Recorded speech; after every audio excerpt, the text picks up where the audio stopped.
Bismillahirrahmanirrahim and Assalamu alaikum. Welcome to our YouTube channel Paper World, where we are solving past paper questions of IGCSE Physics 0625. Currently, we are solving the paper 2 for October-November session 2025, and today we are solving paper 2-1. So let's begin, but before we start, kindly like and subscribe the channel, and if you find anything helpful in the video, kindly remember me in your prayers. Thank you. So let's start. Question number 1. A student determines the diameter of a metal ball. Which apparatus is needed to get an accurate measurement? Okay. Option 1, a ruler and a protractor.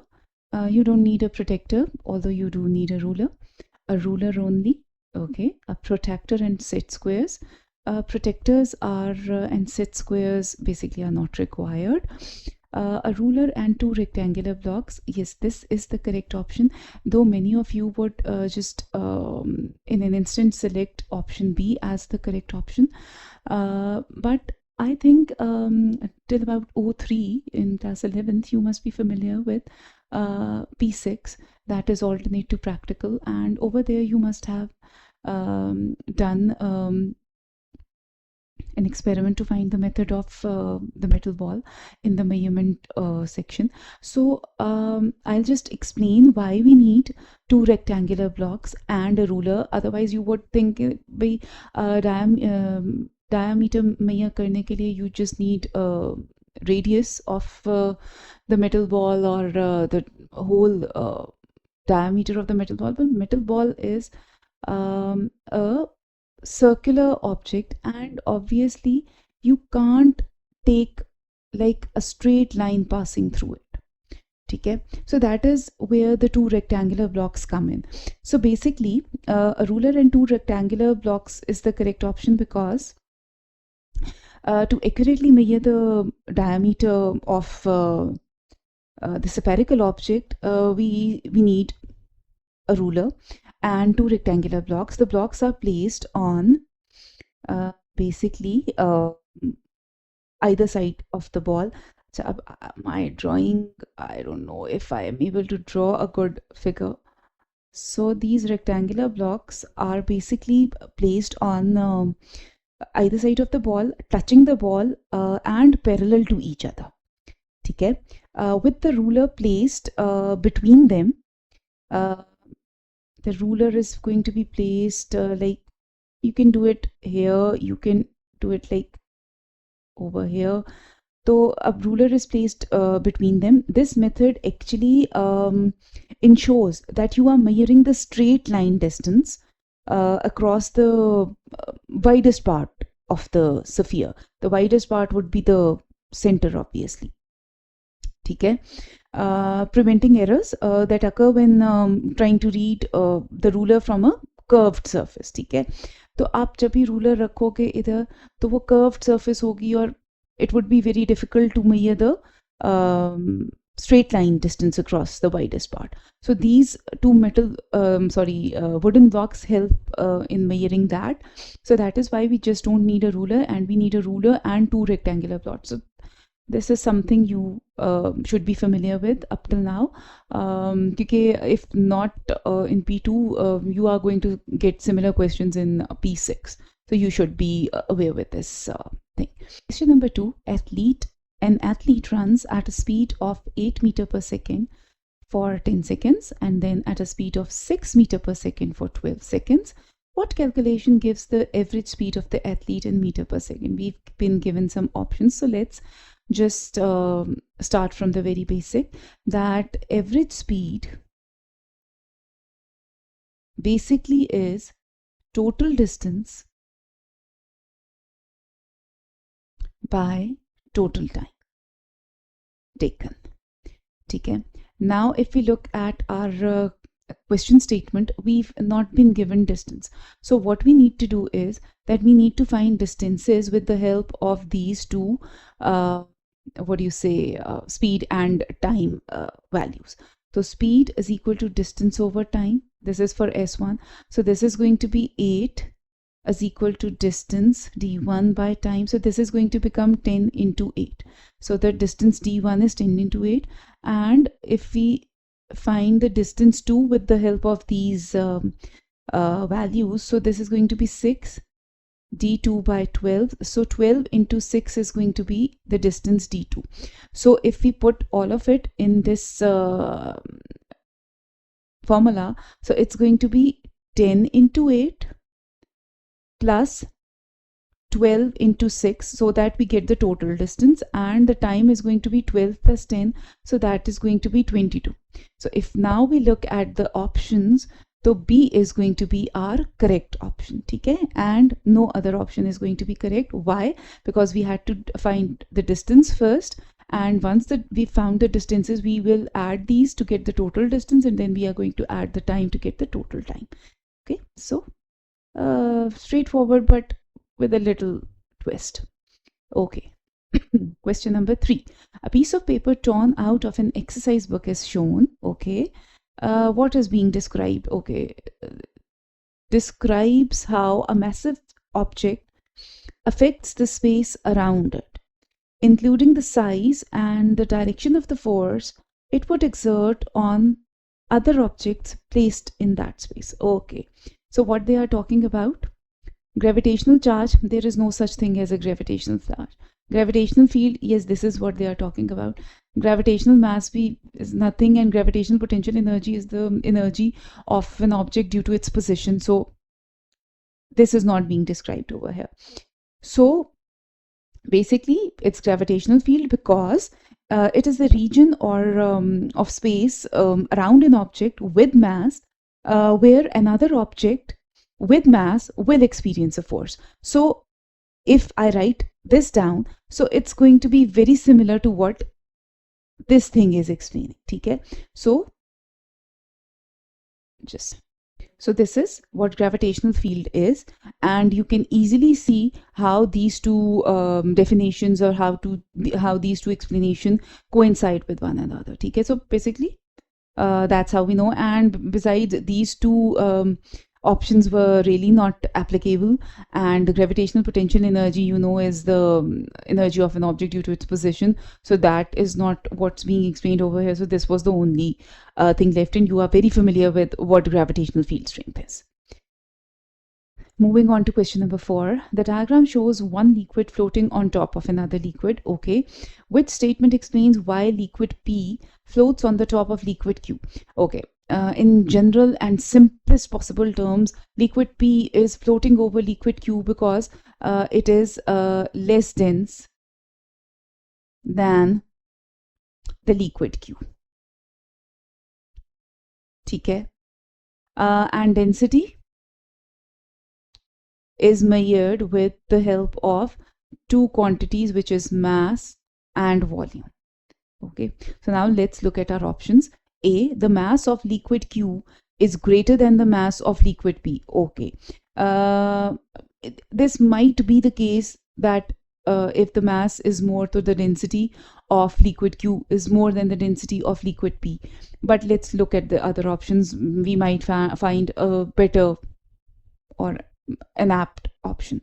B, the mass of 1 centimeter cube of liquid Q is greater than the mass of 1 centimeter cube of liquid P. Yes, this is also a more specific option, rather than just saying that the mass of liquid Q is greater than the mass of liquid P. They've specified that इसमें यहाँ पर आपको you get the volume and mass both being mentioned, that the mass of 1 centimeter cube, like the volume and mass of liquid Q, is greater than the mass of 1 centimeter cube of liquid P. So this gives both the entities and covers both the things, mass and volume. So that is why B is a better option. The volume of liquid Q is greater than the volume of liquid P. If the volume of liquid Q was greater than the liquid P, density is inversely proportional to volume. So if the volume was greater, then the density would have been lower. So this means this is not our options. And the volume of 1 gram of liquid Q is greater than the volume of 1 gram of liquid P. Again, density and liquid are inversely proportional, so this is not applicable, and B is going to be our correct option. Question number 5. A spring has a spring constant K. What is the possible unit for K? Okay, Hooke's law can be written as F is equal to Kx. So F over X, where X is the extension and F is the force, and this is the spring constant. So force is measured in newtons and extension is measured in meter. So the unit for K would be Newton per meter.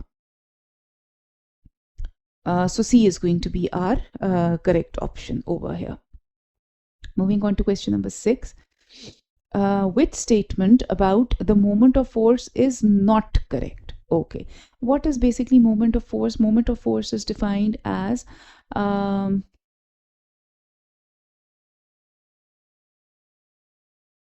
by the formula force into the perpendicular distance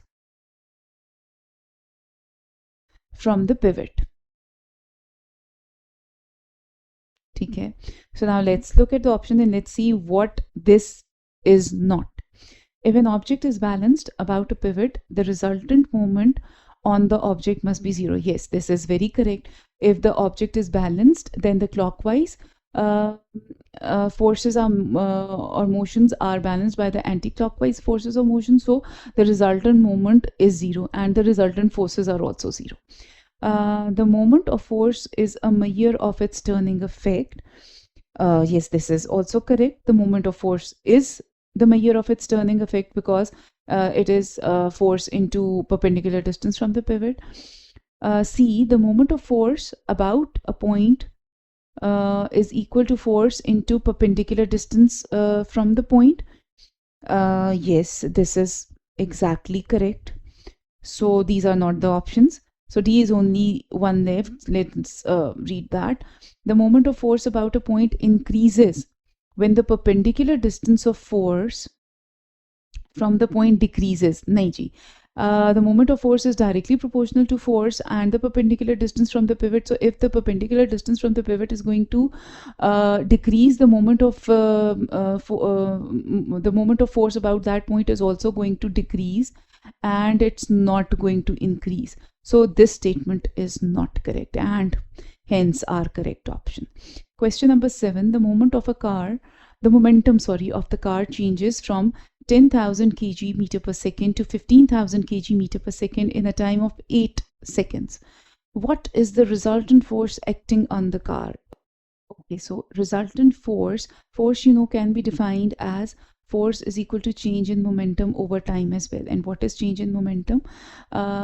Change in momentum is basically, they've just mentioned that, so we don't want to go into detail, otherwise it's m final velocity minus initial velocity over t, but they've given us the momentums, so we don't need to go into these details. So final momentum is 15,000 kgs per meter and the initial momentum was 10,000 kg meter per second, and the time is 8 seconds. So if you just put it in the calculator and find that out, so it's going to be 625 newtons, and we can just round off to 630 newtons so that we get the answer A, because this is the closest we can get to 625 newtons. Okay, so question number 8. A machine is very efficient. What does that mean? It produces a large amount of power? No, obviously the machine is not there to produce a large amount of power. It is there to do certain work in less time with less energy and less power required. It uses very little energy. Not really, because many machines don't require much energy, and that is not a measure of their efficiency. It wastes very little energy. Yes, this is the correct option, because efficiency is equal to output power over input power. into 100 if you need a percentage efficiency. So if the output power is very closer to the input power, then we say that the machine is efficient. So C is our correct option. It works very quickly. This is not the uh, definition of efficiency that it works very quickly. It might take much power and may work quickly, but the output it's producing might not be very efficient. So C is our correct option for this. Actually, moving on to question number 9. Question number 9, diagram 1 shows a conical flask containing water. Diagram 2 shows a beaker with the same base area as the flask and containing water of the same depth D. So which statement is correct? Okay, let's look at the statements. The pressure at P is equal to the pressure at X. Okay, the pressure at P is greater than the pressure at Y. Okay, the pressure at P is greater than the pressure at X, and the pressure at Y is greater than the pressure at X. Okay, now if we look at the options, and we know that we are talking about liquids and their pressure, so pressure for liquids is measured by the formula rho GH, okay, where rho is the density of the liquid and h is the depth or the height of the liquid. Okay, so if we look at the questions, they are saying that the liquids are the same. Since it's water, so their density is going to be same. And if you look at, they've just told us in the statement above that both the containers contain water at the same depth. So depth is same and the density is same. So the pressure at a point P, X or Y is also going to be the same. Although Y ke liye chalo, we can say that we don't take it into account because it's in the middle, and these 2 points P and X are exactly at the same depth, exactly at the same places. So these are going to be equal. The pressure at these points is going to be equal because the depth is the same and the density is the same. ठीक है ना?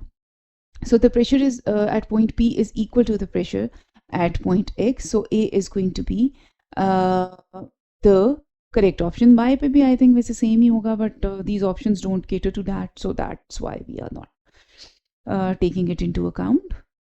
So hope you understood the concept. Question number 10. A flask with a tight fitting stopper contains a gas. The gas and the flask are initially at room temperature. Okay. The gas and the flask are cooled. Okay. Which row describes the average speed of the gas particles and the pressure of the gas as the temperature decreases? Okay, now we know that the kinetic energy of the particles is dependent upon the temperature. ठीक है? If the temperature rises, the kinetic energy of the particle increases, and if the temperature drops, so the kinetic energy of the particle decreases. Kinetic energy obviously is directly related to the speed of the particles. So if the temperature is being lowered, the kinetic energy is going to be lowered as well, and the speed of the particles is going to be lowered as well. Now if the temperature, for example, is increased, ठीक है,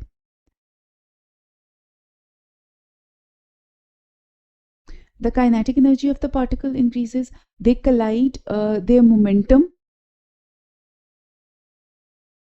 increases, and momentum is so they collide with the walls of the container more frequently. ठीक है, as that happens, so the pressure also increases. Why does that pressure increase? Because force is directly proportional to the change in the momentum. ठीक है, and pressure is equal to force over area.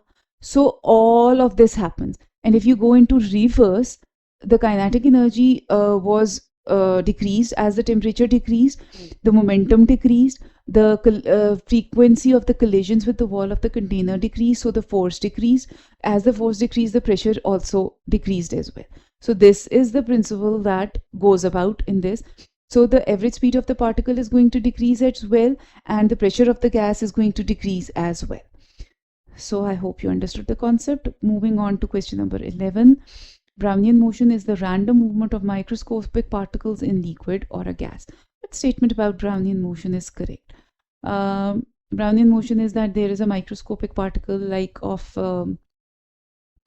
a pollen grain or something, and a smoke particle or a water particle which is not even microscopic collides with it, and then it gets on to have a random movement. So this is basically the concept behind the Brownian motion. So let's look at our options. Brownian motion only occurs when the liquid or gas is heated. No, liquids and gas don't need to be heated for this to occur. Much heavier, fast-moving particles that cannot be seen collide with the microscopic particle. No, it's the other way around, and this is not much heavier. C is much lighter, fast-moving particles that cannot be seen collide with the microscopic particles. Yes, this is the case.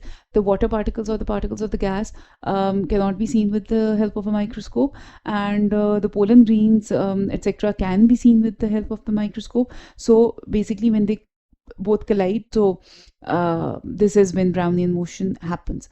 The microscopic particles move to avoid the fast moving. No, this also does not happen. They don't have a brain that they need to avoid the fast moving liquid or gas molecule. So C is our correct option. Question number 12.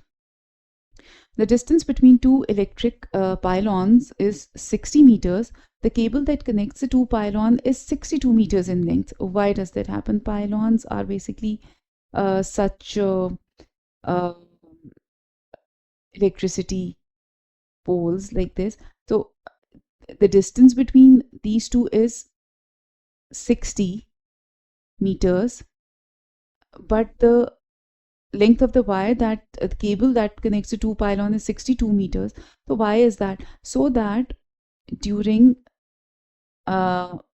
winters, when the cable contracts, so it doesn't actually gets snapped. Okay, so a little extra length is taken into account when using when joining these pylons, so that during winters when the contraction happens, so the cable doesn't snap. Okay. To allow for the look, it's the first option over here, to allow for the contraction of the cable in cold weather. In summers it is going to be looped, and in winters it's going to be tightened. So that tightening can only happen if you've kept some of the cable to be extra. To create a slope in the cable for electrons to flow down, no, this is not the case. Electrons are going to move or flow even if the cable is straight. To keep the current low and voltage high, no, this is not the case. To reduce the magnetic field यहाँ पर फिलहाल is not being produced. So question number 13. Glass beaker contains a mass of 0.20 kgs of water at a temperature of 20 degrees centigrade. The specific heat capacity of water is 4200 joules per kg degree C. A brass block of mass 0.15 kgs is at a temperature of 170 degrees centigrade. The block is carefully lowered into the beaker of water. The final temperature of both water and brass is 30 degrees centigrade. What is the specific heat capacity of the brass? Assume that no water is lost, no thermal energy has been transferred to the beaker or to the surroundings. Acha. Up till this point, water was separate and brass was separate. And when this happened, that the brass was lowered into the beaker of water and both came to a temperature of 30 degrees centigrade, it means that the heat lost by the brass was heat gained by the water, and now they can be equated together. So what we are going to do is, we are going to make two columns, one for water and one for brass. Okay, we are going to write our equations for specific heat capacity. E is equal to Cm delta T. So energy gained by the water is, since we have specific heat capacity, mass, and delta T for water. So we are going to calculate this first. So C is 4200 joule kg per meter kg degree C. Mass of the water is 0.20. Since they've told us that no water is lost and no thermal energy has been transferred to the beaker, whatever is being transferred is between brass and the water. And delta T is going to be 30 minus 20. So this is going to give us an energy of 8400 joules. Now let's come over here and write Cm delta T for brass. We don't know C. So we are going to write it like this, and its weight is 0.15, and delta T is going to be 170, and the final was 30, so 140. So this is going to give us an answer of 21 with a C. Now I just told you that the energy that is lost by the brass has been gained by the water. So both of their energies can be equated together. So over here for energy, we can write 8400 joules because this is the energy that it lost, and this is what the water gained. So the energy of the brass was always 8400. And this can be divided by 21 to give the specific heat capacity of the brass, which comes out to be 400 joules per kg degree C. So A is going to be our correct option. So I've told you all the logic behind this, though. It seems to be a difficult question, but it is actually very easy if you know the concept. Okay, question number 14. Which statement about convection is not correct? A, it enables water in a pan on a cooker to get evenly heated. Yes, this is correct. It happens in liquids and gases. This is also correct. It occurs because cooler liquids rise above the warmer liquid. No, this is not correct because it happens because you have a flame over here. So the cooler liquid, so the liquid over here is going to get warmer and it's going to go on the top, and on the top the liquid which is colder is going to come downwards, and then it's going to get heated again and go upwards, and the cooler liquid is going to come downwards, and there are going to be convectional currents until all the water is at the same temperature. So this is something which is not correct. So C is going to be the correct option, which is not correct. Question number 15.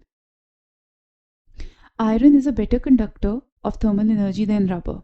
Yeah, we all know that. Which statement explains this? A, electrons in iron can move from one part of the iron to another. Electrons in rubber cannot move this way. Okay, so this is actually correct because metals have free electrons, free moving electrons. And these free moving electrons are the reasons that metals are a better conductor of thermal energy as well as electricity. So this is the reason why this happens. And the rubber, which is not a good conductor of electricity and heat, which is not a conductor actually, it's not a metal actually, so it does not have free moving electrons.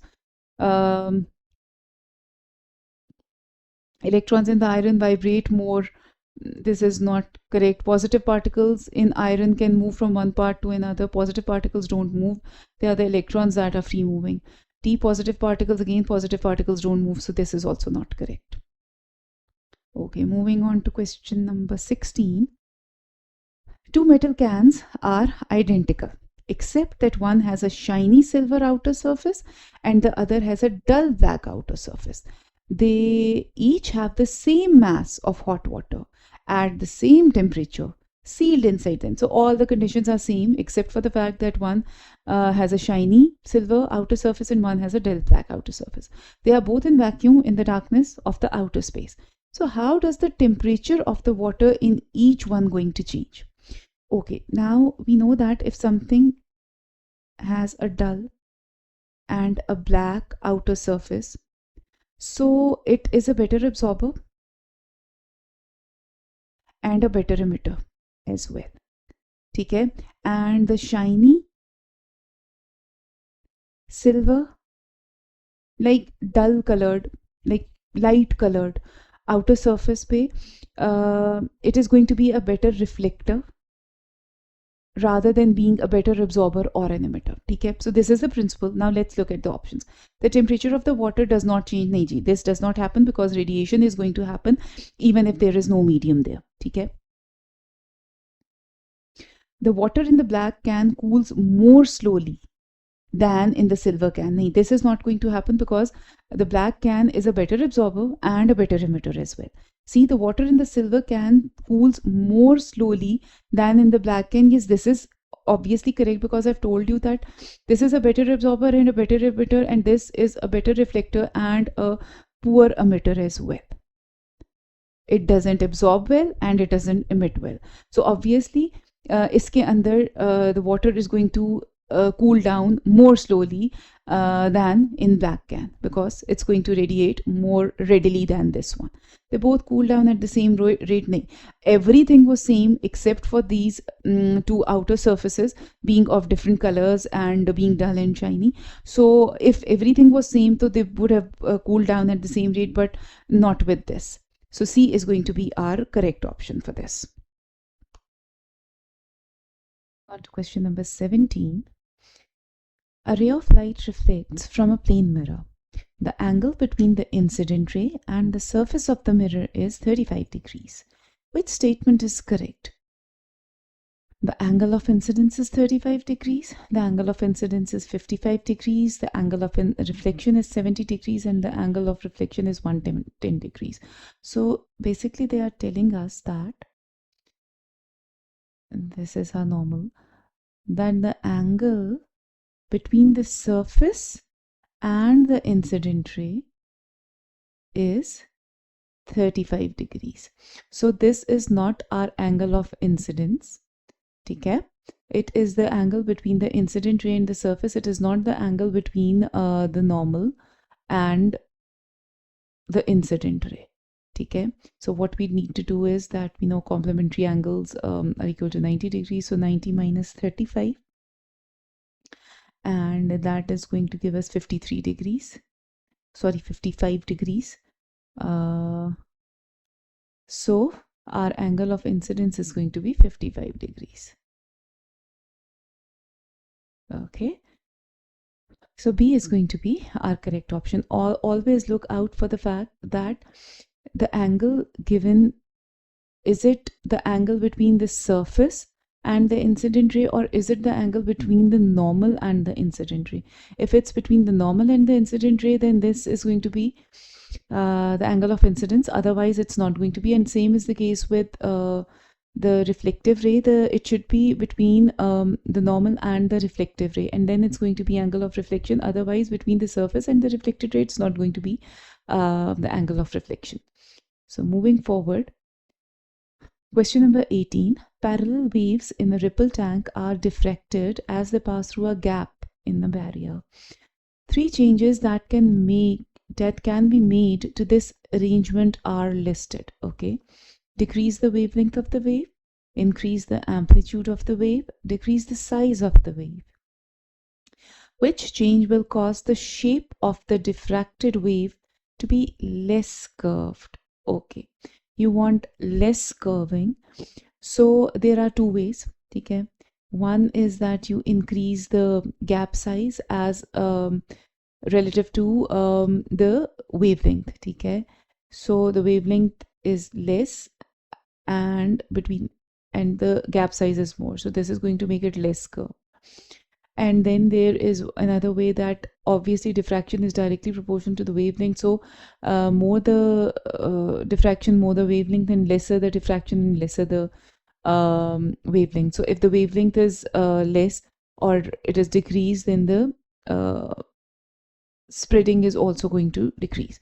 So if we decrease the wavelength of the wave, so yes, diffraction will be less and the diffracted waves would be less curved. So this is true. Amplitude has nothing to do with diffraction, so this is not going to work.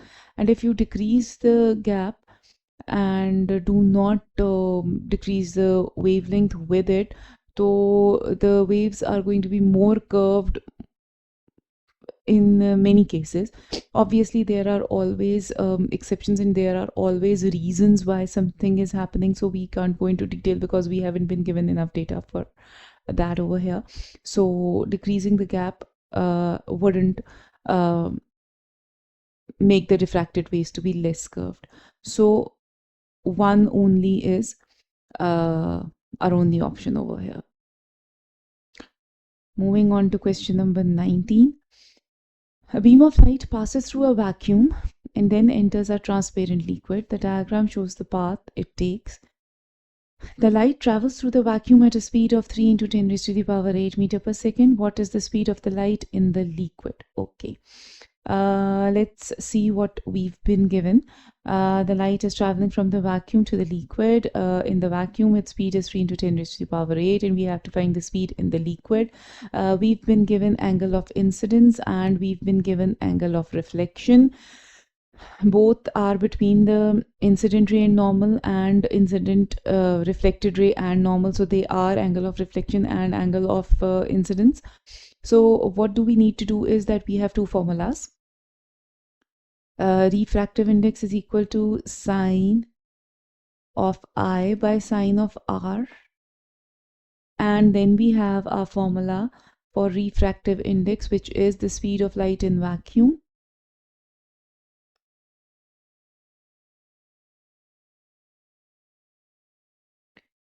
by the speed of light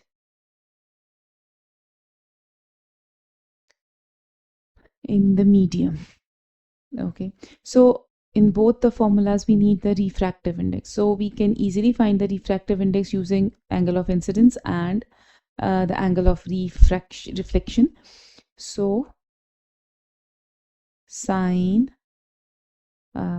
40 degrees by sine of 25 degrees, and this is going to give us an answer of 1.5, and any answer that is greater than 1 is correct. As far as refractive index is concerned, refractive index is a ratio, so it does not have any unit. So now we can put the refractive index value over here, and we know this value has to be 3 into 10 raised to the power 8 by the speed of light in medium. So we are going to take it there and bring it here, and after we solve or do the calculations, it's going to give us 2 into 10 raised to the power of 8 meter per second. So let's look at which option matches our answer. So it's going to be B. So sometimes there are two steps involved to get the answer, and obviously over here if you know your formulas, so you don't have any problems with that. Okay, question number 20. Which statement about a thin converging lens is correct? All rays of light refracted by the lens pass through the principal focus. Not necessarily. I'll just tell you why. All rays initially parallel to the principal axis of the lens are refracted through the principal focus. Yes, this is correct. The focal length of the lens is the distance between the image and the principal focus. No, this is not correct. The focal length of the lens is the distance between the object and the image. This is also not correct. So let me just draw it. So this is our diagram. Basically, this is our principal axis. A line that passes through the center of the lens. Okay, and if you want to see the focal length, so the focal length is going to be between the optical center of the lens and the principal focus. So that is why these two options are not correct. And the option A, that all rays of light refracted by the lens pass through the principal focus, this is not correct, because the ray of light that passes through the optical center of the lens does not necessarily has to pass through the principal focus. It goes undeviated. We are taking this option to be correct because all the rays of light that are parallel to the principal focus get diffracted. They have to pass through the principal focus. Okay, so that is why we don't say that all rays of light refracted by the lens pass through the principal focus, because the ones that pass through the optical center, they don't diffract, or they just pass undeviated. So that is why option B is our correct option and all the other options are not correct. Question number 21. The diagram shows two narrow beams of light P and then Q passing through the same prism. Beams P and Q are both incident on the same point on the prism and also at the same angle. Okay. Which row compares beam P and Q? Okay. So option A is only Q is dispersed. Okay. P is monochromatic and Q is white light. P can't be monochromatic because it has diffracted into two colors, okay, according to their wavelengths. So P can't be a monochromatic light and it has been dispersed. So saying that only Q is dispersed is wrong. So only Q is dispersed is wrong again. P is white light. Yes, P is white light because it has diffracted into certain amount of colors, not 7 but at least 2. So it can't be monochromatic. And Q is monochromatic. Yes, Q seems to be monochromatic because it hasn't dispersed into any other color. It has just dispersed, it has just refracted. So this is also not correct. Only P is dispersed. Yes, this is correct. P is dispersed and P is monochromatic. This option over here is not correct. So only P is dispersed, P is white light and Q is monochromatic light. This is correct. So option D is going to be our correct option for this. Okay. I hope you understood. I hope you know that what is monochromatic like. Light of single frequency is monochromatic light. So since it had didn't have any other frequencies over here, so obviously it wasn't dispersed. So this white light is made up of 7 frequencies. So basically it got dispersed. Okay, na? So that is why Q didn't get dispersed and Q is monochromatic light because it is a light of single frequency. And obviously the wavelengths and everything that comes with it. Okay, question number 22.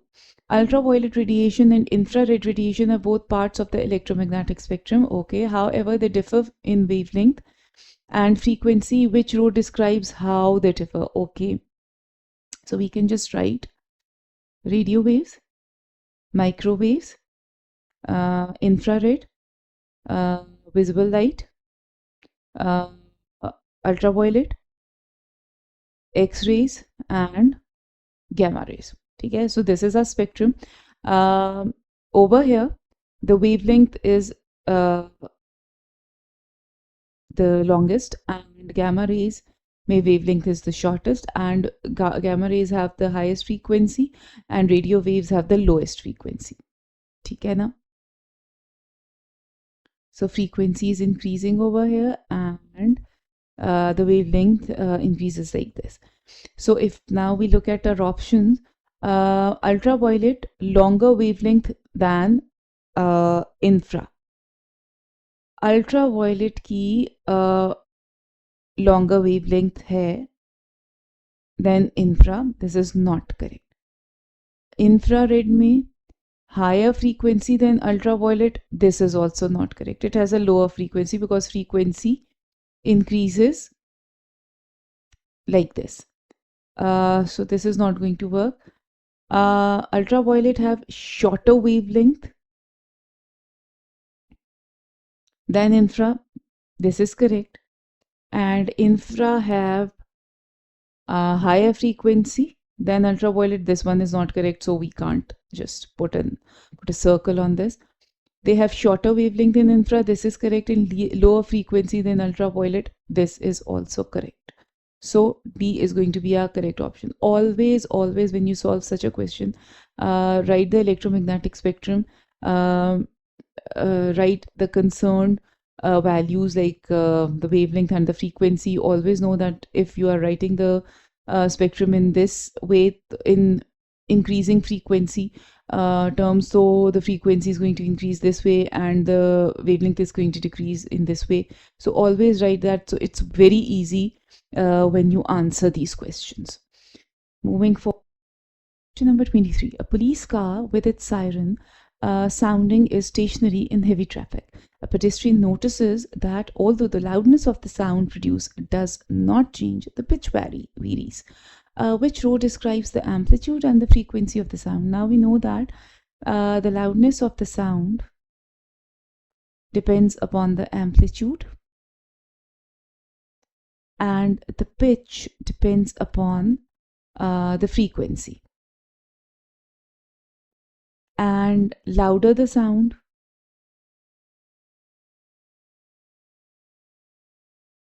more the amplitude, and vice versa, and higher the pitch, higher the frequency, and vice versa. Okay, so they are saying that loudness of the sound produced isn't changing. So it means that if the loudness is not changing, the amplitude is constant, but the pitch is varying, so that means that the frequency is changing. If the pitch is increasing, the frequency would be increasing, and if the pitch is decreasing, the frequency would be decreasing as well. So amplitude would be constant because the loudness is not changing, and frequency is going to be varying because the pitch is changing. So B is going to be our correct option. Question number 24. The diagram shows part of the magnetic field around two magnets. Okay, which list gives the order of the magnetic field strength at the positions P, Q, and R from the weakest to the strongest? Like we have to go in the ascending order. ठीक हो गया? So now let's decide which one is the weakest and which one is the strongest. So the magnetic field strength is strongest near the poles. ठीक है, and considerable at this point, and the area between the two magnets में यहाँ पर it is the weakest. ठीक है, you can see that there are no lines, magnetic field lines in this area. So this is the weakest, this is the intermediate one, and this is where it is the strongest. So our starting from the weakest, it's going to be R, Q, and P. Okay. So R, Q, and P, this arrangement is shown in option D. So D is going to be our correct option. Moving on to question number 25. A fully charged battery stores a charge of 18,000 coulombs. The battery is charged with a current of 830 milliamperes. How long does it take to fully charge a completely discharged battery? Okay, if we are looking at such a question, so one formula that unites all these entities is I is equal to Q by T, where I is the current, Q is the charge, and T is the time. ठीक है जी? So the only thing that is required over here is that we have to convert 830 milliamperes into amperes. ठीक है? Because the unit for current is amperes, the unit for charge is coulomb, and that for time is second. So all these have to be taken into consideration. So milli is 10 raised to the power minus 3. So we can write 830 into 10 raised to the power minus 3 amperes. Charge was already in coulombs, and the time has to be found out, and the time has to be found in hours or minutes, but just we'll just find it in seconds and then convert. So T goes there and this comes here, and if we calculate it, so it is going to be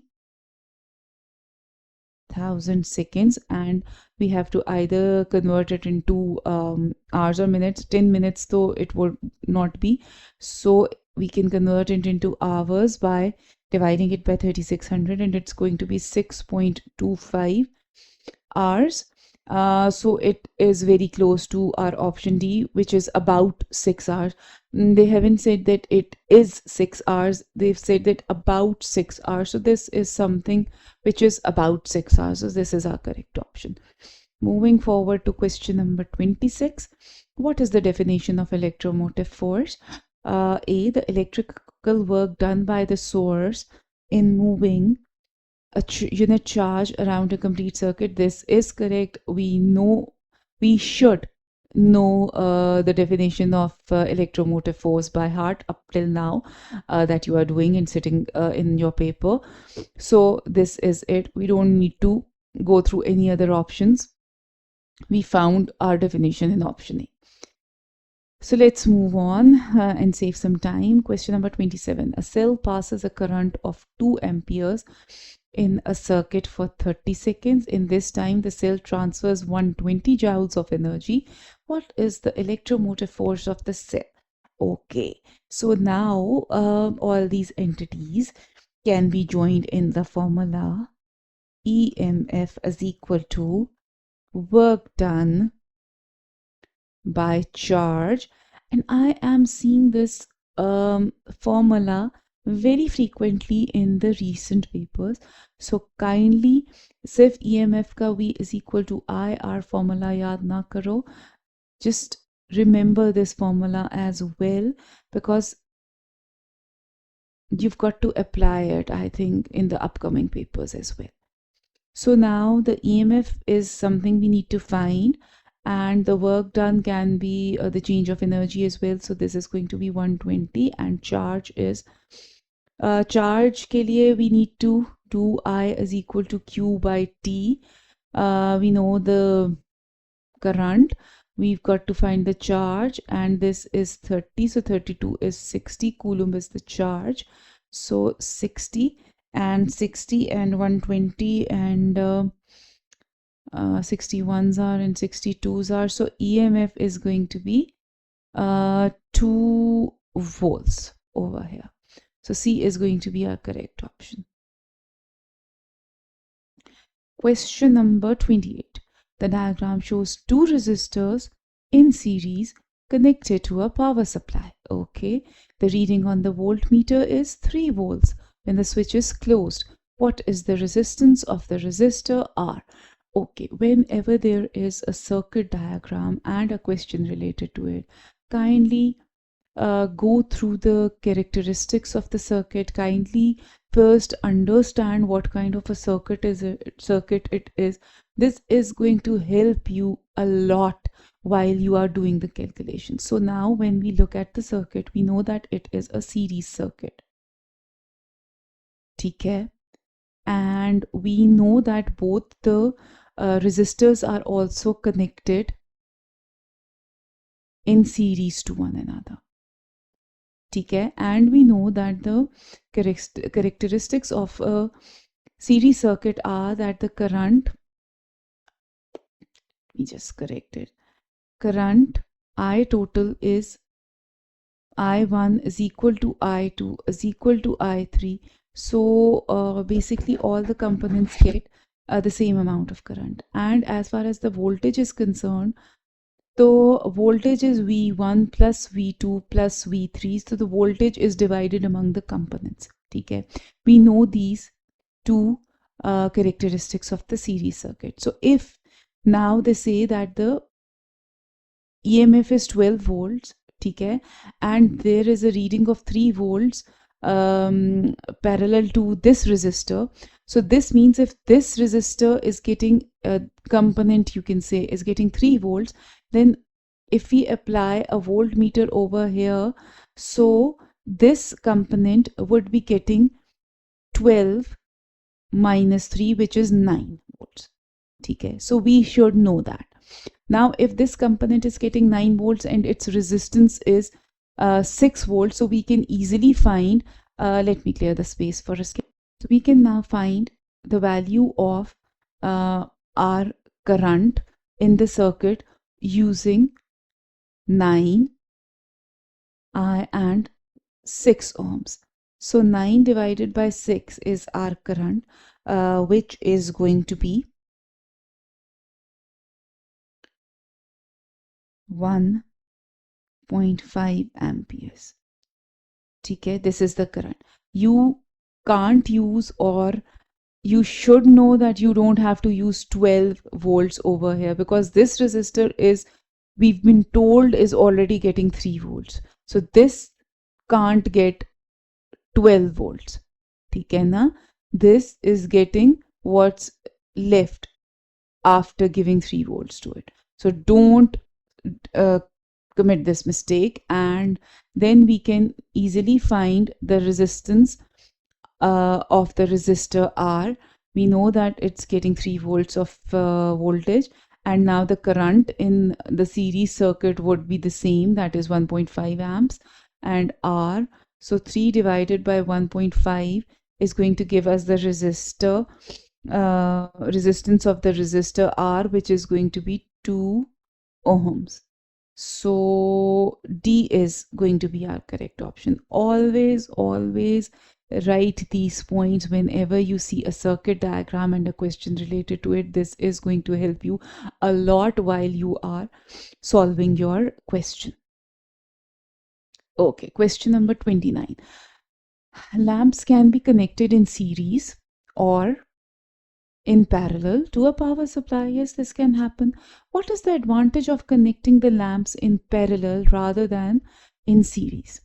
Okay, now we all know, and we all should know, that what is the advantage of connecting the lamps in parallel rather than series, because we know that if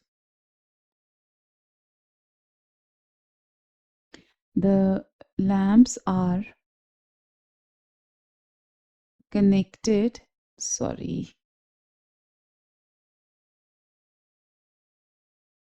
in parallel, if one of the lamp goes off, malfunctions due to any reason, the other two lamps are going to stay lighted.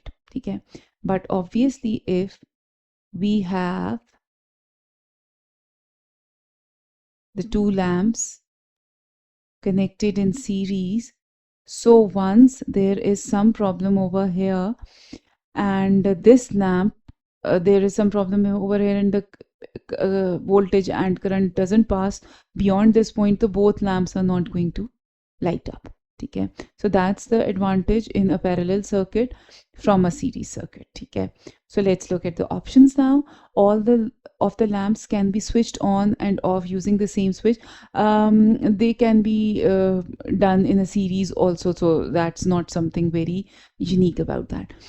Fewer connecting leads are needed to make the circuit. No, this is not correct. Maybe more leads are required to make the circuit. When one lamp stops working, the other may continue to work. Yes, this is correct. So C is our correct option. Lesser power is transferred from the supply. Each lamp gets the same power. So this is also not correct. So C is our option. So I was just telling you about how you should practice your concepts. So if you know your concepts well by heart, so these questions are just so easy for you guys, right? So question number 30. The lamps on a bicycle are powered by simple electrical generator. Okay, the permanent magnet rotates around a stationary coil of wire wound on iron core. Okay, which statement is correct? The current in the lamps decreases as the speed of the rotation increases. No, the current is going to decrease as the speed of rotation is going to decrease, because increasing the speed of the rotation increases the amount of the current that's being produced. So this is not correct. The current in the lamps decreases when the magnet is replaced by a stronger magnet. Nahi, the current is going to decrease if the magnet is replaced by a weaker magnet. Stronger the magnet, stronger is the current that's being produced. So this is also not correct. The output EMF will be higher if the gap between the magnet and the coil is bigger. No, this is also not the case. I don't know where this came from. The output EMF will be higher if there are more turns in the coil. Yes. The EMF or the current would be greater if the rotations are more. Speed of the rotation is more if there is a stronger magnet and if there are more turns in the coil. So yes, all these will contribute in greater EMF or a greater current produced. So D is our correct option. Question number 31. A current carrying coil in the magnetic field between the poles of the two magnets experiences a turning effect. Okay. Which change would decrease the turning effect? Okay, the turning effect would increase if the magnet is weaker, if the turns are less, if the speed of the rotation is less. So let's see. A, decreasing the distance between the magnets. No, this is not the case. Increasing the current in the coil, the current is going to increase, the turning effect is going to increase and not decrease. Using a stronger magnet, the turning effect is going to increase and not decrease. Decreasing the number of turns on the coil, yes, this is it. If you increase the number of turns in the coil, then the turning effect is going to increase. And if you reduce the number of turns in the coil, it is going to decrease. If you use a stronger magnet, the turning effect is going to increase. Magnets, it's going to decrease, and if you increase the current in the coil, the turning effect is going to increase, and if you decrease it, the turning effect is going to decrease. So these are all our concepts. So these are correct option over here. Okay, moving forward to question number 32. Cables transmit electrical power from the output of a transformer at a power station to the input of another transformer at a substation. Okay, the power at the output of the transformer at the power station is 400 megawatts. Which situation delivers the most power to the input of the transformer at the substation? Okay, let's look at our options.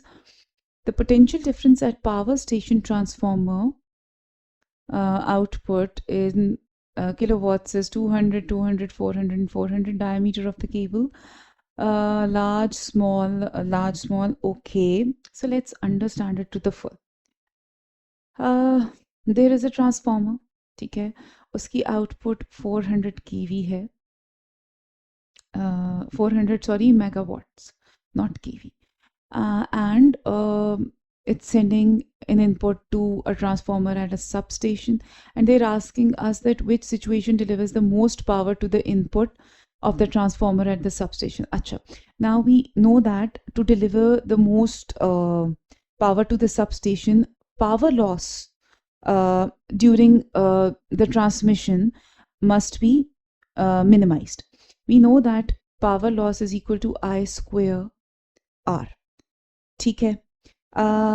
To minimize, we have to minimize the current now in order to decrease the power loss. To minimize the current, we know that P is equal to VI and I is equal to P over V, and more the potential difference, lesser is going to be the current, and lesser current is required for the power loss to be less as well.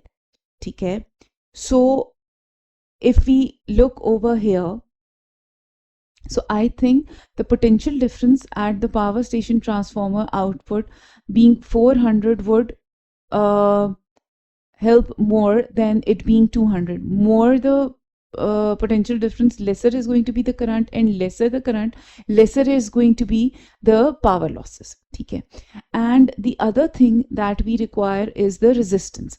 We know that resistance is equal to length over area, so or diameter square. So resistance has to be less if you want the power loss to be less as well.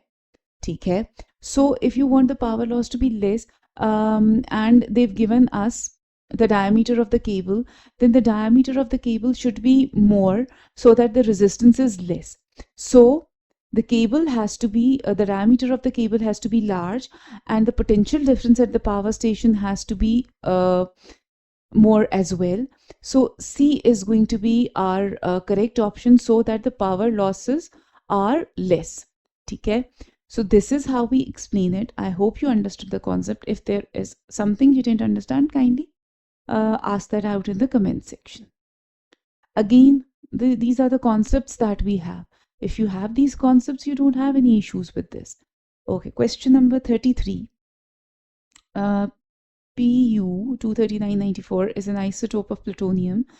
The nucleus can absorb a neutron and then split to form two other nuclei. That is nuclear fission happening. Two nuclei that form are gold and phosphorus.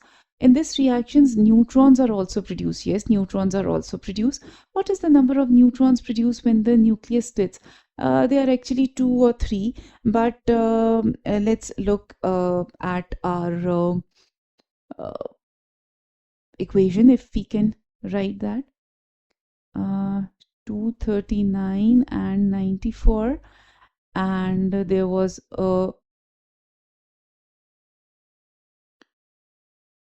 neutron that hit it, and then it formed 207 and 79 and P31 and 15. Since the protons were the same, so 94 should be the total of these two. So 79 plus 15 is 94.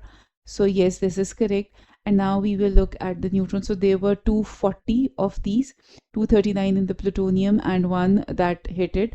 So 240 should be the number over here as well. So 207 plus 31 is 238. So 238 is going to be this 207 to 238, and it should be 240, right? So two neutrons would have been uh, produced. Two or three are produced, so you can always use your equation to find this out, okay? Moving on to question number 34. Number 34, three statements about alpha particles and beta particles are listed. Number one, the magnitude of the of the charge on an alpha particle is twice the charge of the beta particle. This is correct.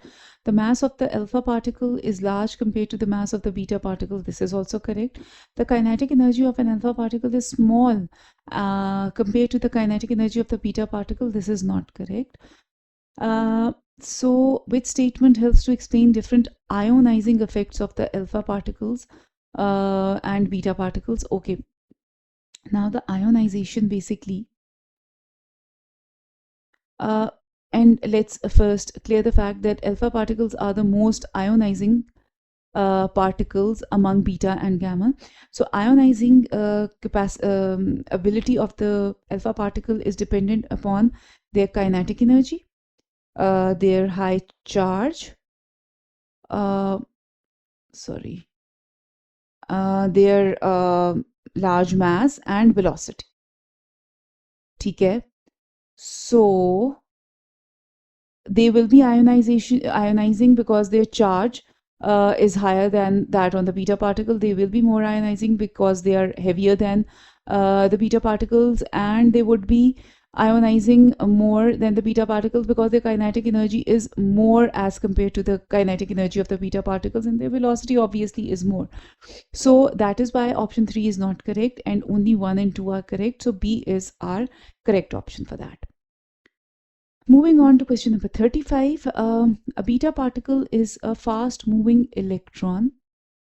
Which statement explains how beta particles are emitted from an atom? Okay, whenever a beta particle is emitted, a neutron converts into a proton and then an electron is released, which is actually the beta particle. Beta particles are fast moving electrons. That is why they are negatively charged and they have so negligible weight. ठीक है जी.